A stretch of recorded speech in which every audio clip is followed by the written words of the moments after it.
जी,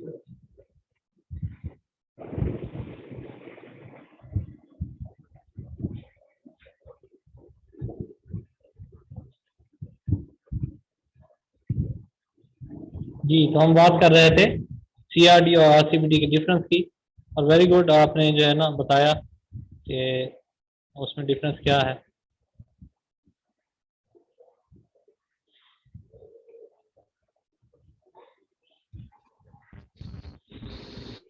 जी, अब क्लियर है लेआउट इसका सबको। तो नेक्स्ट हम चलें।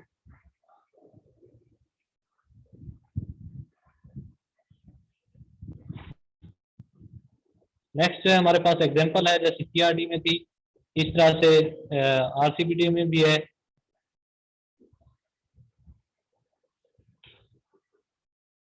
ये एक एक्सपेरिमेंट जो है वो ग्राउंड नट वैरायटीज का जो है ना for yield performance, groundnut की किसी एक वैरायटी की जो है, सॉरी 6 ग्राउंड नट वैरायटीज की यील्ड परफॉर्मेंस के हवाले से एक एक्सपेरिमेंट किया गया using 4 replications in a randomized complete block design. तो इसमें क्या है, दो चीजें हैं, आपकी 6 ग्राउंड नट की वैरायटीज हैं, यानी आपकी ट्रीटमेंट जो है वो 6 हैं, और 4 जो है आपकी रेप्लिकेशन हैं या ब्लॉक।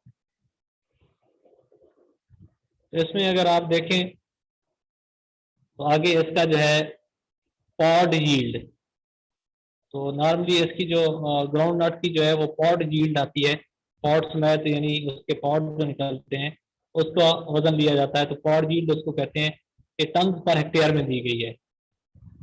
तो इसमें 4 रेप्लिकेशन या ब्लॉक्स हैं उसी तरह से, और 6 आपकी जो है वो वैरायटीज है।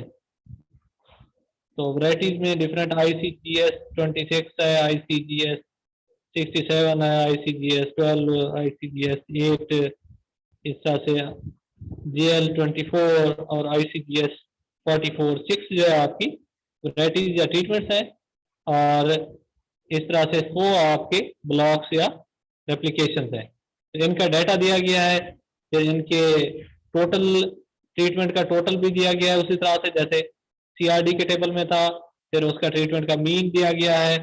फिर इस तरह से अगर हम ब्लॉक्स की बात करें या रेप्लिकेशंस की बात करें तो उसका टोटल भी जो है वो दिया गया है, ब्लॉक 1, 2, 3 और 4 का। और फिर आपके पास इस तरह से ग्रैंड टोटल जो है वो भी दिया गया है, जो आपके सामने यहाँ पे आ रहा है 61.15। तो इसके नीचे विद इन पेरेंथेसिस या ब्रैकेट में 24 लिखा गया है, यानी ये 24 जो आपकी प्लॉट से उन सब का टोटल है। तो नेक्स्ट हम देखेंगे उसी तरह से, सबसे पहले जो है इसका हम निकालेंगे करेक्शन फैक्टर। करेक्शन फैक्टर का क्या फार्मूला है, कौन बताएगा मुझे? करेक्शन फैक्टर का फार्मूला कोई मुझे बताएगा? सर, ग्रैंड टोटल का square divided by total number of replications. Good. Grand total जो है, जो कि हमारे पास 61.16 है यहाँ पे 15, उसका square, grand total square divided by total experimental units और प्लॉट्स। तो वो हमारे पास कितने हैं? 24 हैं। क्यों? क्योंकि 6 ट्रीटमेंट्स हैं और 4 रेप्लिकेशंस हैं, तो 6 मल्टीप्लाइड विद 4 24। तो इसको जब डिवाइड करेंगे तो हमारे पास आ रहा है 155.80। तो ये हमारे पास आ गया करेक्शन फैक्टर। तो हमेशा जब हम स्टेप 1 करते हैं वो करेक्शन फैक्टर निकालते हैं, तो स्टेप 2 में हम ट्रीटमेंट का सम ऑफ स्क्वायर निकालते हैं। ये सारी चीजें हम किस लिए कर रहे हैं? ताकि हम एनालिसिस ऑफ वेरिएंस का टेबल जो है वो कंप्लीट कर सकें। वो अगले पेज पे आपके सामने आएगा। स्टेप 2 में ट्रीटमेंट एसेस। तो ट्रीटमेंट एसेस में जो आपके पास ट्रीटमेंट्स का हर एक ट्रीटमेंट का जो है उसका आप हर एक जो आपकी ट्रीटमेंट है, से फॉर एग्जांपल पहली ट्रीटमेंट है तो उसका आप देखें तो आपके पास टोटल कितना आ रहा है? 88।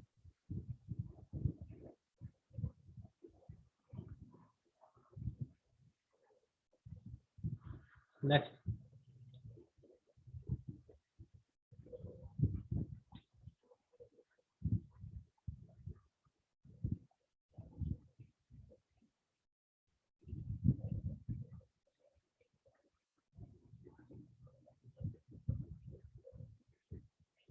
बैक स्लाइड पे करना जरा।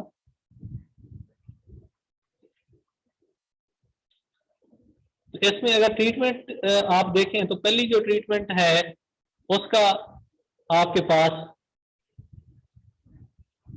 3.13 जो है रेप्लिकेशन या ब्लॉक 1 में उसकी यील्ड आ रही है।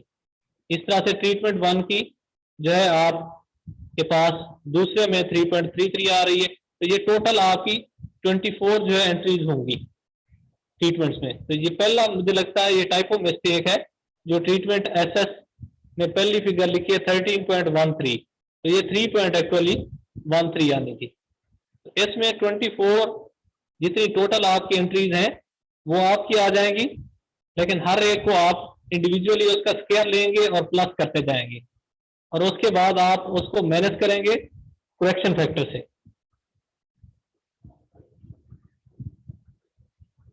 मैनेज करेंगे आप करेक्शन फैक्टर से और उसके बाद आपका ट्रीटमेंट एसएस जो है वो 13.56 आ रहा है। तो ये फर्स्ट वन जो है ये टाइपो मिस्टेक है, इसको आपने कंफ्यूज नहीं होना। जो 13.13 लिखा है ये एक्चुअली 3.13 है।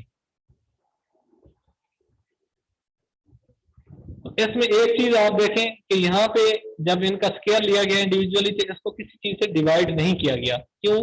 क्योंकि ये हर एक इंडिविजुअल एंट्री है, ये किसी का मल्टीपल या प्रोडक्ट नहीं है। नीचे अगर आप देखेंगे जब हमने रेप्लिकेशन का एसएस लिया है, अच्छा सीआरडी से यहाँ पे एक एडिशनल जो है, तब भी मैंने आपको बताया था जब सीआरडी हम पढ़ रहे थे कि इसमें रेप्लिकेशन के एसएस की जरूरत नहीं होती सीआरडी में, लेकिन आरसीबीडी में इसकी जरूरत होती है क्योंकि यहाँ पे रेप्लिकेशन को हम एज ए ब्लॉक ले रहे हैं और रेप्लिकेशन में वेरिएशन मौजूद होती है, एक से दूसरी में, दूसरी तीसरी में डिफरेंट जो रेप्लिकेशन है उसमें वेरिएशन मौजूद होती है। तो इसलिए हम रेप्लिकेशन का एसएस भी लेते हैं। तो रेप्लिकेशन के एसएस में हम नॉर्मली क्या करते हैं, क्योंकि हर एक रेप्लिकेशन में आपकी 6 ट्रीटमेंट्स मौजूद है, हर एक रेप्लिकेशन में 6 ट्रीटमेंट्स मौजूद है। तो जो आपके पास रेप्लिकेशन 1 की यील्ड आएगी वो 6 ट्रीटमेंट्स की होगी। यानी कि पहली फिगर हमारे पास अगर पिछले टेबल पे हम जाएं उसमें रेप्लिकेशन 1 की जो टोटल आ रही है वो 15.41 है और वो नीचे उसके ब्रैकेट में लिखा भी है 6, यानी कि ये 15.41 जो है 6 ट्रीटमेंट्स को सम करके ये आया है 15.41 रेप्लिकेशन या ब्लॉक 1 में। तो इसको हम इसका स्केयर ले लेंगे इस तरह से। दूसरी रेप्लिकेशन का जो हमारे पास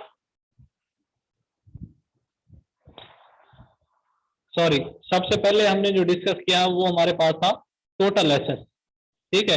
उसके बाद हम कर रहे हैं रेप्लिकेशन एसएस।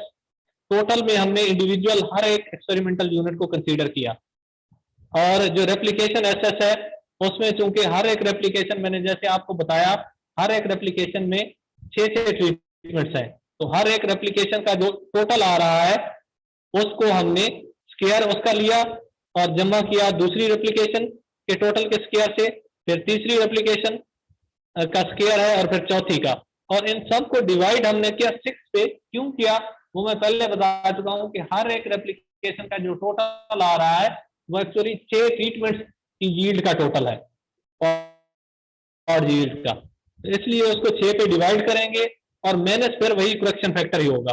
तो करेक्शन फैक्टर ऑलरेडी हम निकाल चुके हैं, तो इसका जो आंसर आ रहा है वो है 0.04। तो आपका रेप्लिकेशन एसएस जो है वो आ रहा है 0.04। तो टोटल एसएस जो आपके पास आया था वो सबसे ऊपर आपके पास आया था 13.56। अब ट्रीटमेंट का एसएस है, तो ट्रीटमेंट का एसएस भी उसी तरह से जो ट्रीटमेंट का टोटल है, अगर प्रीवियस टेबल पे हम जाएं तो ट्रीटमेंट 1 जो है उसकी अगर हम बात करें, जो हमारे पास वैरायटी है ICGS 26 यानी फर्स्ट रो में जो वैरायटी है, इसकी अगर यील्ड हम देखें तो इसकी यील्ड जो है उसका जो टोटल है वो 12.88 आ रहा है।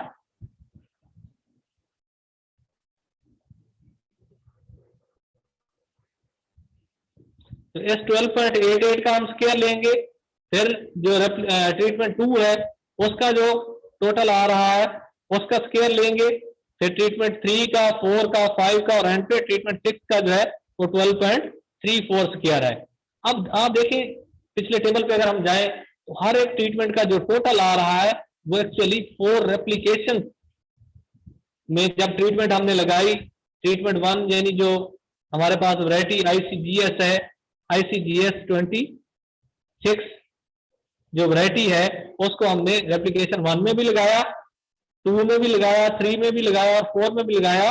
तो फिर इन चारों में जहां उसकी यील्ड आई तो उसका टोटल जो है वो एक्चुअली 12.88 आया। तो उस 12.88 को चूंकि हमने यूज किया है आगे फार्मूले में ट्रीटमेंट का जो टोटल है उसका स्क्वायर किया है, तो डेफिनेटली उसको हम फिर 4 पे डिवाइड करेंगे क्योंकि हमारे पास नंबर ऑफ रेप्लिकेशन जो है वो 4 है, और इस तरह से माइनस करेक्शन फैक्टर कर देंगे। हमारे पास जो आंसर आया है वो है 11.92 जो ट्रीटमेंट एसएस है। तो यहां तक किसी को कोई कंफ्यूजन तो नहीं? टोटल एसएस, रेप्लिकेशन एसएस और ट्रीटमेंट एसएस कैसे निकालना है हमने?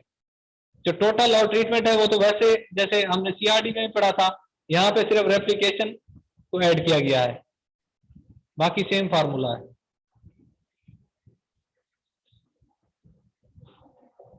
किसी को कोई समझ ना आई हो, कोई क्लैरिफिकेशन इसमें चाहिए हो,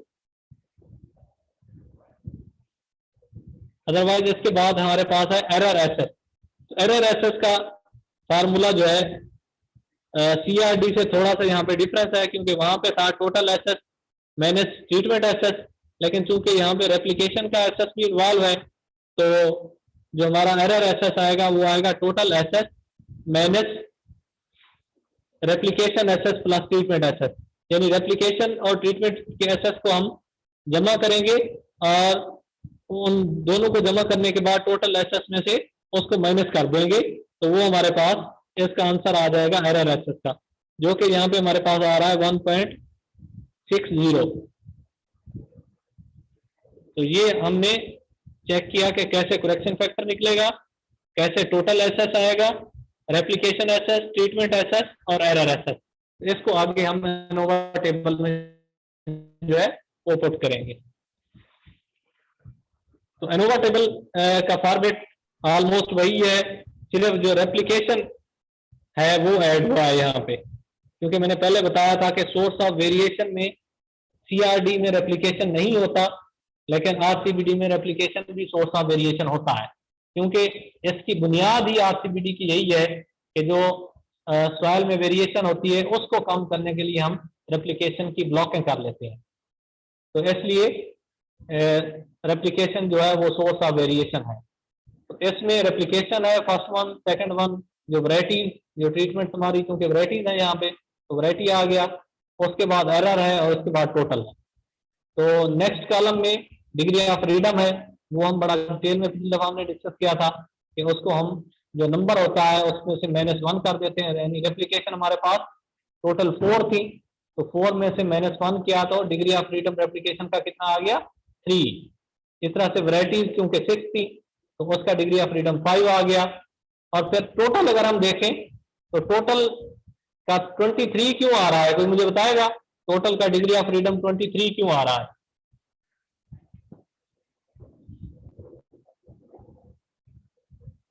एनीवन?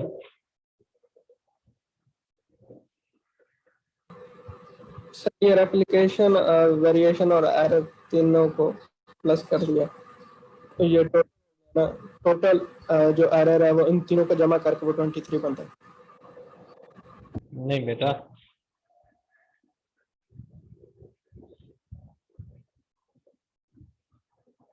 (23) जो है ऐसे नहीं हमने टोटल करना। 23 एक्चुअली आया है जो आपके टोटल प्लॉट्स एक्सपेरिमेंटल यूनिट है वो कितने हैं?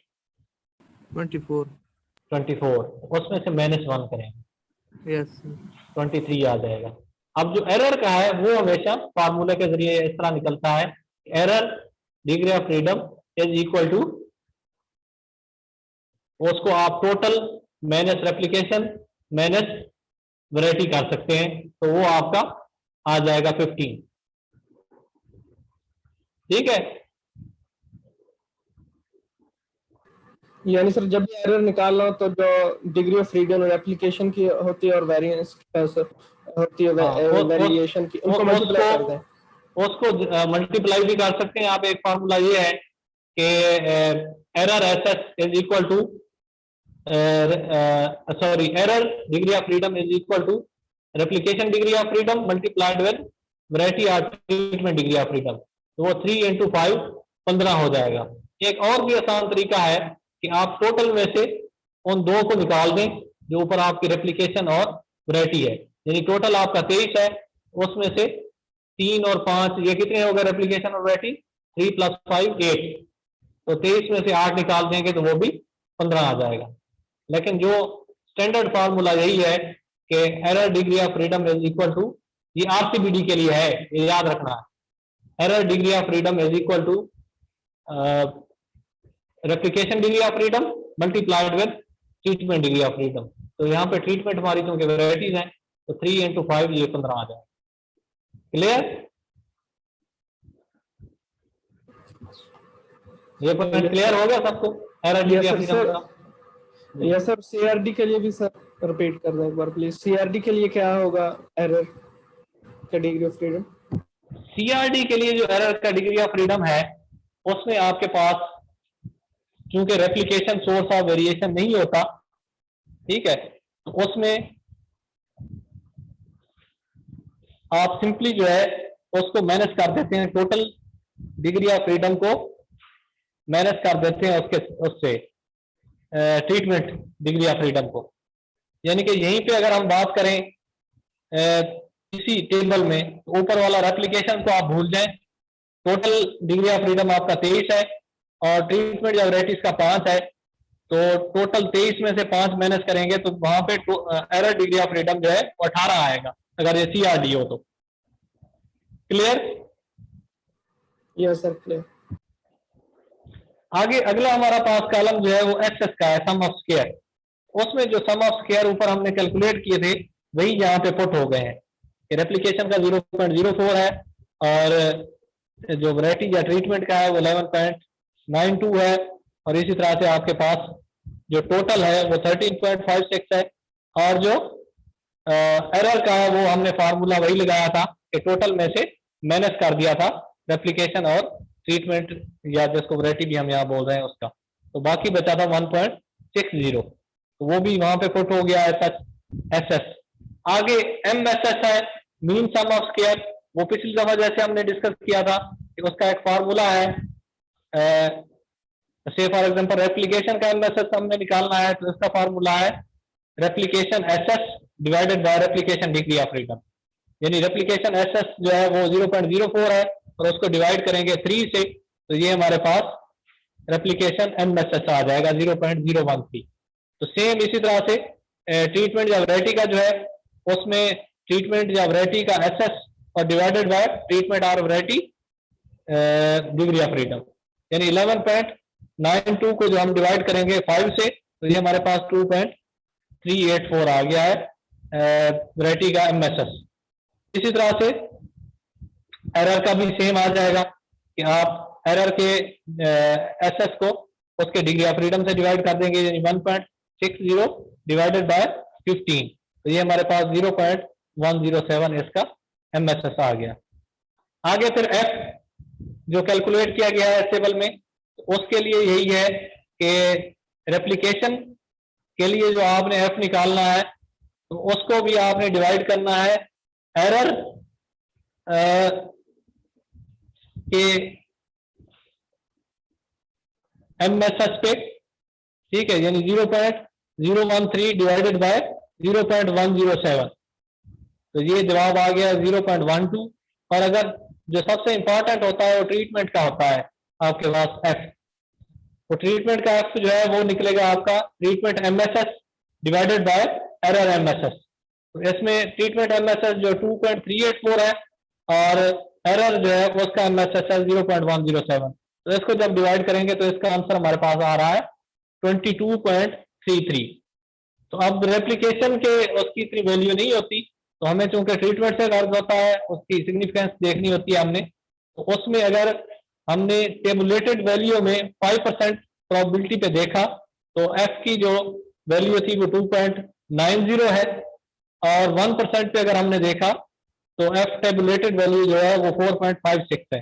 तो ये दोनों वैल्यू जो है 22.33 से कम है, यानी कि जो हमने कैलकुलेट किया है एफ उसकी वैल्यू बड़ी है 5% प्रोबेबिलिटी लेवल से भी और 1% प्रोबेबिलिटी लेवल पे जो एफ की टेबुलेटेड वैल्यू है। तो इसलिए ये क्या हुआ, हमारा रिजल्ट सिग्निफिकेंट हुए या नॉन सिग्निफिकेंट हुए?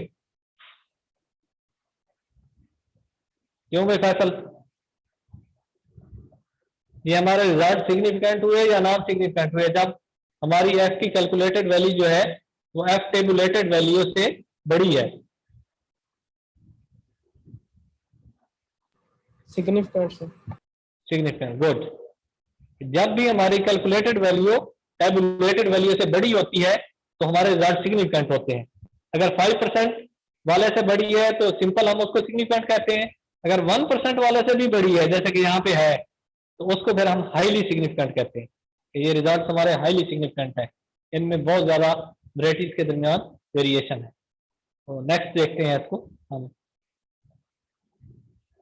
नेक्स्ट अगर हम देखें तो इसमें स्टेप 5 में तो F test indicates that the pod yield is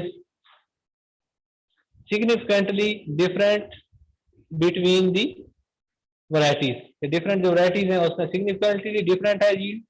और स्टेप 6 है to find out the differences between varieties regarding the pod yield, compute LSD। फिर उस तरह से हम LSD जैसे ERD में कैलकुलेट की थी तो यहाँ भी LSD की वैल्यू कैलकुलेट करेंगे। तो उसका फार्मूला है T मल्टीप्लाइड विद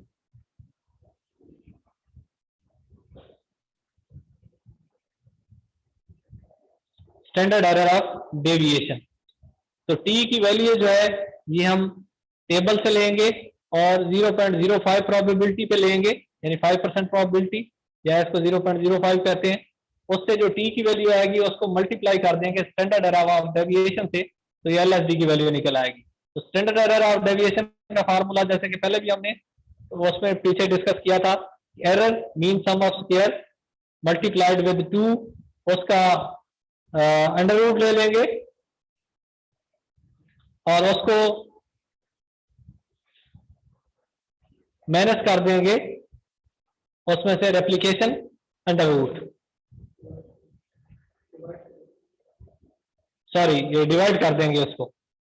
तो इसमें अगर आप देखें तो हमारे पास error mean sum of square जो है वो 0.107 है, उसको मल्टीप्लाई किया हमने 2 से और उसका अंडर रूट लिया और उसको डिवाइड कर दिया 4 के अंडर रूट से। तो ये हमारे पास जो इसका जवाब आया है 2.131 और मल्टीप्लाइड विद 0.231, क्योंकि जो इसका जवाब आया हमारे पास वो आया 0.231 स्टैंडर्ड एरर ऑफ डेविएशन का।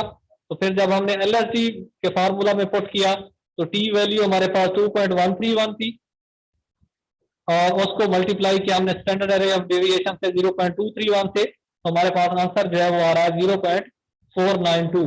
तो ये एलएसडी की वैल्यू आ गई है। तो अब उसी तरह से हमने इसको कंपेयर करना है जो डिफरेंट हमारे पास 6 वैरायटीज के मीन्स हैं ग्राउंड नट की वैरायटीज के, तो उनको पहले रैंक कर देना है डिसेंडिंग ऑर्डर में कि बड़े से लेके नीचे छोटे तक, और उसके बाद जो है हमने पहले के साथ मैंने पहले कहा था कि लेटर ए हम लगा देते हैं, फिर पहले और दूसरे का डिफरेंस देखते हैं।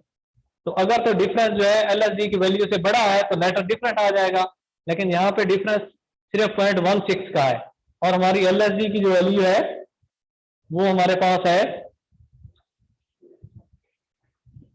वो है हमारे पास 0.492।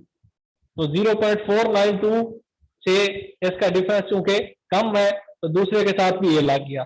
अब पहले और तीसरे को हमने जब कंपेयर किया तो उनका डिफरेंस भी 0.492 से कम है, उसके साथ भी ये लग गया। अब पहले और चौथे को जब हमने कंपेयर किया तो इनका डिफरेंस 1 से भी ज्यादा है, यानी 0.492 से ज्यादा है, तो उसके साथ लेटर बी लग गया। अब जब लेटर बी लग गया तो पीछे वालों को हमने जो है वो छोड़ दिया पहले को, दूसरे और चौथे को हमने कंपेयर किया 3.22 और 2.12, तो इसका डिफरेंस भी ज्यादा है, तो इसलिए दूसरे वाले के साथ हमने यही रहने दिया। तीसरे और चौथे को कंपेयर किया 3.08 और 2.12, इनका डिफरेंस भी एलएसडी की वैल्यू से ज्यादा है, तो इसलिए इनके साथ भी डिफरेंस लेटर है। अब हमने कंपेयर करना है चौथे और पांचवें को, 2.12 और 1.89 को, तो इनका जो डिफरेंस है वो 0.492 से कम है, क्योंकि इनका डिफरेंस सिर्फ 0.23 का है, तो इसलिए इसके साथ भी पांचवें के साथ भी बी लग गया। अब हमने चौथे और छठे को जब कंपेयर किया 2.12 और 1.58, तो इनका डिफरेंस जो है वो ऑलमोस्ट हमारे पास है 42 और 12 0.54, जो कि 0.49 से ज्यादा है, इसलिए आखिरी के साथ सी लग गया। अब सेकंड लास्ट यानी फिफ्थ और सिक्स को जब हमने कंपेयर किया 1.89 और 1.68, तो इनका डिफरेंस जो है वो कम था एलएसडी वैल्यू से, इसलिए जो आखिरी के साथ सी लगा था वो सेकंड लास्ट के साथ भी लग गया, उसके साथ बी सी हो गया। तो ये है, इसको आप मीन सेपरेशन टेस्ट कहते हैं। एलएसडी टेस्ट के जरिए हमने इसको कंपेयर किया और ये डिफरेंट इसके साथ लेटर लग गए। अब इसका अगर हम स्टेप 9 में देखें तो इंटरप्रिटेशन इसकी क्या है कि ICGS 6, ICGS 26 एंड ICGS 44, ये जो तीन वैरायटीज हैं गेव सिमिलर पार्ट यील्ड, इनमें एक जैसी पार्ट यील्ड दी, क्योंकि तीनों के साथ ए लगा हुआ है। JU24 गेव दी लोएस्ट पार्ट यील्ड, जो सबसे एंड पे आपके पास थी, उसमें सबसे लोएस्ट यील्ड दी है। तो स्टेप 10 में आप कोएफिशिएंट ऑफ वेरिएशन जो है वो निकालते हैं, जो कि मैंने आपको बताया था कि ओवरऑल एक्सपेरिमेंट में आपकी कितनी वेरिएशन आई है। उसका फार्मूला जो है वो आपके पास है error MSS under root multiplied with 100, और उसको आप डिवाइड करेंगे ग्रेंड मीन से। तो एरर MSS आपका जो है वो 0.107 है, उसका आपने अंडर रूट लिया और उसको मल्टीप्लाई किया 100 से, और उसको जो है वो डिवाइड कर दिया आपने ग्रेड मीन, जो कि आपके पास 2.58 है। तो आपके पास आंसर जो आ रहा है वो 28% है, सॉरी 2.8% है, 12.8।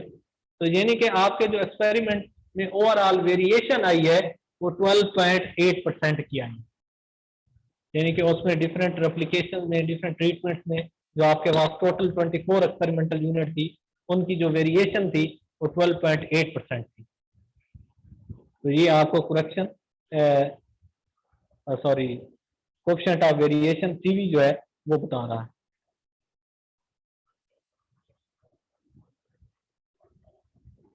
तो this is all about the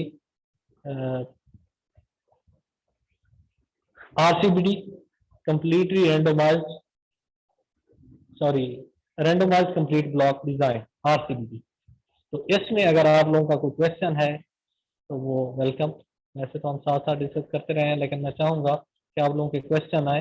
अगर किसी में कोई भी क्वेश्चन है इससे रेलेवेंट, तो इसमें कोई शाई होने की कोई उसमें जरूरत नहीं है, आप बिला झिझक जो है वो क्वेश्चन जो है वो पूछ सकते हैं।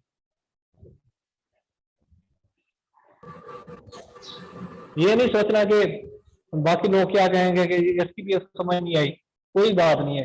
हो सकता है बाकी लोगों को भी उसका पता ना हो, लेकिन वो शर्मा रहे हो तो आप ना शर्माए, आप पूछें question. LSD stand for LSD stands for least significant difference। Sir वो हमें F टेबल नेट पे सर्च किया था सर, वो उधर तो मुख्तलिफ सारे टेबल आ गए थे, मुझे कौन सा पता लगेगा ये वाला नहीं, table- वो मुझसे नहीं हो सका। मैं आज ही आपको शेयर करूँगा, एफ टेबल भी और टी टेबल भी क्लास के बाद। ठीक है। ठीक।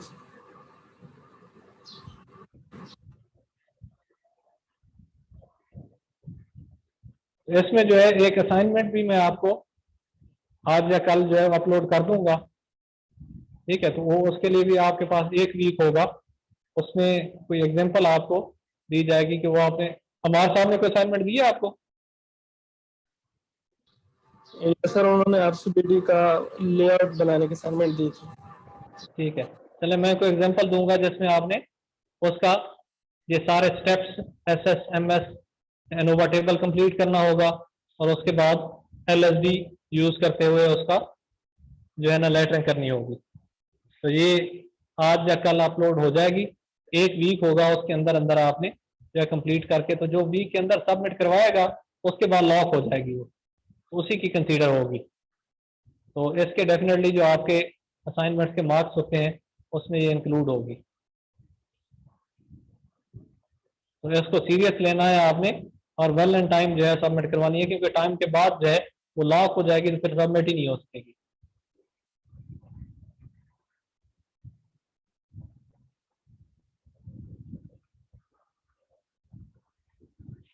जी, any other question? Sir request ये है कि मैं सर वो मेरे फिर नेट का प्रॉब्लम था और मैं अटेंडेंस नहीं लगा, अगर आप लगा दें तो। ये क्वेश्चन तो नहीं है। क्या नाम है आपका? फैसल अफजल 264। फैसल अफजल 264। अफसल 264। अच्छा, तो इंटरनेट का तो आपने इंटरनेट नहीं, आपकी आंख नहीं खुली मुझे लगता है। सर मैं उस वक्त था, लेकिन सर वो मेरी तरफ एक प्रॉब्लम है सर। आपने सर बताया तो नहीं कि मुझे मैं कोई शुरू इशू से आ ही रहा था है। सर। चलें तो देखते हैं। आपने जूम पे तो ज्वाइन किया था, वो तो मुझे पता है।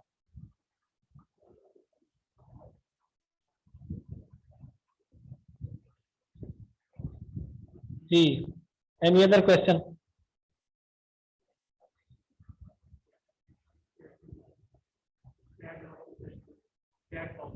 क्या है, पढ़ो।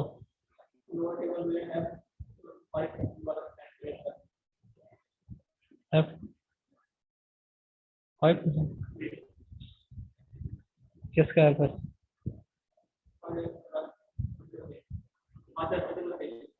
अच्छा, ये ख्वाजा सदरुद्दीन का क्वेश्चन आया है कि एनोवा टेबल में स्टेप जो F5% वाला का जो है वो क्लियर कर दूं। तो इसमें मैंने जैसे बताया है कि ये दो एफ के टेबल दो होते हैं, एक 5% पे और एक 1% पे। तो ये 5% या 1% इसको हम कहते हैं प्रोबेबिलिटी। तो नॉर्मली जो है हम फील्ड एक्सपेरिमेंट में 5% प्रोबेबिलिटी पे ही यूज करते हैं, और जो कंट्रोल कंडीशन है लैब वगैरह के वहां पे हम 1% करते हैं। तो ये जो है 5% प्रोबेबिलिटी पे जो है एफ की वैल्यू दी हुई होती है, टेबुलेटेड वैल्यू उसको कहते हैं। और इस तरह से 1% प्रोबेबिलिटी पे एफ की टेबुलेटेड वैल्यू दी होती है। तो इसको कंपेयर करते हैं जो एफ की कैलकुलेटेड वैल्यू जो हम खुद कैलकुलेट करते हैं टेबल में। अगर तो कैलकुलेटेड वैल्यू बड़ी है टेबुलेटेड वैल्यू से, यानी 5% वाली से, तो हमारा रिजल्ट सिग्निफिकेंट है। अगर 1% वाली से भी बड़ी है तो फिर हाईली सिग्निफिकेंट है। सिग्निफिकेंट के साथ नॉर्मली हम 1 स्टार लगा देते हैं स्टेरिक, और हाईली सिग्निफिकेंट के लिए 2 स्टेरिक लगा देते हैं। जी सदरुद्दीन, क्लियर? या कोई आप और कुछ इस बारे में पूछना चाह रहे हैं? मैंने तो यही समझ। जी जी सदरुद्दीन,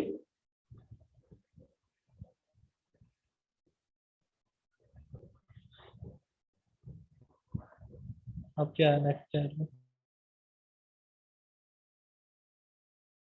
ओके जी, क्लियर है आपको? Any other question please?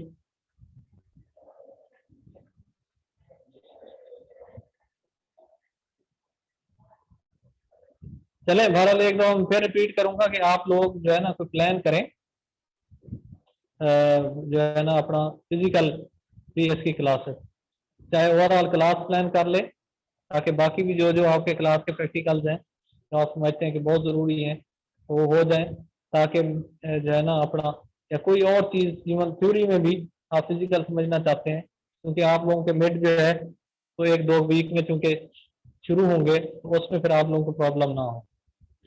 ठीक है, तो ये आप लोगों ने अपना म्यूचुअल जो है डिस्कशन करके डिसीजन करना है कि ताकि आप लोगों को हर्ज ना हो और आप लोगों को क्लियर हो जाए चीज़ें, और इसमें कोई आप लोग बना लें। बाकी भी शायद डिपार्टमेंट के लोग जो है वो अपना सूटेबल टाइम देख के कोई 1 या 2 दिन फिजिकली आएँ और अपने जो प्रैक्टिकल्स पे स्पेशली जो है वो फोकस करेंगे। तो बाकी हमारी भी दुआ है, आप भी दुआ करें कि अल्लाह ताला हालात बेहतर करे, जल्द आप लोगों से फिजिकली मुलाकात हो, ताकि जो यहाँ पे ऑनलाइन के कनेक्टिविटी के इश्यूज़ हैं या बाकी जो चीज़ें ऑनलाइन में क्लियर नहीं होती कंसेप्ट, तो फिजिकली जो है वो आप लोगों को समझा सकें, और एक जो टीचर और स्टूडेंट का इंटरेक्शन है, जो आप लोगों का यूनिवर्सिटी में आना जाना है वो भी बहाल हो सके, और फिर उसी तरह से अपने शब रोज़ जो है वो यूनिवर्सिटी में वो गुजार सकें, हॉस्टल लाइफ और बाकी चीज़ें। तो यहाँ पे जो आप रह के लर्निंग इन्वायरमेंट आपको मिलता है और चीज़ें जो है एक्सपोजर मिलता है वो हो सके। ओके जी, थैंक यू वेरी मच।